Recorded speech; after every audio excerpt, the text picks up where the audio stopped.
اهلا وسهلا فيكم طريقة جديدة. اليوم طريقتنا جدا مميزة وجميلة وسهلة وادمان. انا لما اسويها اهلي يعني يعشقونها مرة. فاليوم راح نسوي معاكم بريد اللي محشي جبن ودجاج، حشوة دجاج يعني، ونقليها مع البقسماط والبيض. طبعا هذه الطريقة يعني الاغلب يسويها، بس ما ادري، انا اسويها بطريقة مميزة صراحة وجميلة، ولا ذقت زيها. طقت بيوت، رحت فطرت في اماكن مرة كثيرة، في بيوت من اهلنا من برا اهلنا، بس الكل وقع وقال حقي وبس. فالان عندنا بصل هنا مقطع صغار، راح نحركه بالفرن من غير اي زيت الين يصير لونه ذهبي. هذا الشكل، شوفوا اللون شلون صار، لونه بني جميل. عليه مكعبين من الماجي، تمام. وبهارات عندنا مشكلة، بهارات من بيتكم، بهارات الإبراهيم، شوية صبغة، ثوم بودرة أحبه مرة، شوية زيت نباتي، بسم الله، ونقلب. تعالوا شوفوا نوريهم بهذه الطريقة، تمام. واو الريحة خيال، ما شاء الله. عندنا الأشياء مع بعض هنا، خلاص. جزر مبشور هذا الشكل، وراح أحرك أقلب.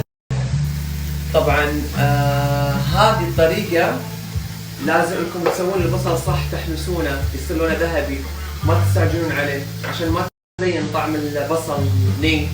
ما احب انا طعمه يصير ني مرة. الآن نحط الدجاج، عندنا صدور هذه الطريقة. الريحة خيال ما شاء الله. نحرك نقلب لين نمكسها مع بعض. عندنا الحشوة هنا جاهزة، شلتها من الفرن عشان بحط عليها تقريبا ملعقة أو نص من المايونيز، تمام. وراح أحرك الخلطة كذا. ريحتها يا جماعة دمار دمار دمار دمار دمار دمار. طبعا أنا راح أملح زيادة، ما اكتفيت بالماجي، أنا ما أحب الأكل ماسخ، تمام. راح أزيد ملح وأخلط. طبعا أنا راح أملح زيادة، ما اكتفيت بالماجي، أنا ما أحب الأكل ماسخ. هذا البريد عندنا الآن قصصناه مثل ما تشوفون جاهز، وعندي الحشوة جاهزة.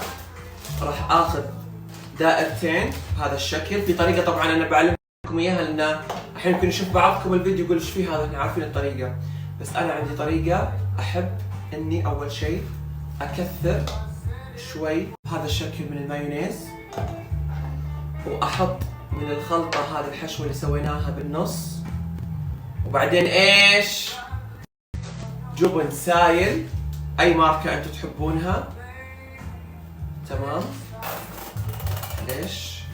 راح أحطها بهذا الشكل وأغطيها بالبريدة الثانية وأسكر عليها. ساعد مش لابس جلافز حق بيتنا هذا. تشوفوا معي بس بشكل أوضح كيف أنا حاط المايونيز. أحب إني أغمر البريدة بالمايونيز. شوفوا هنا الجبن كيف ينحط، عشان لما تاكلونها راح تستمتعون استمتاع ورب الكعبة. يعني شوفوا البريد هذا صراحة كل يسويه، بس طريقتي هذه مميزة مرة مرة مرة. طبعا كالعادة خلاص هنا راح نغطي كذا ونقفلها، وراح نغمض.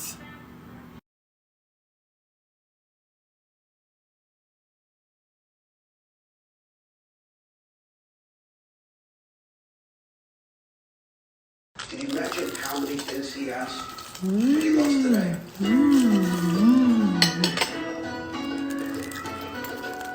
خطير، موت موت. مش طبيعي، مو طبيعي مو طبيعي مو طبيعي. لا تفوتكم الطريقة، موت.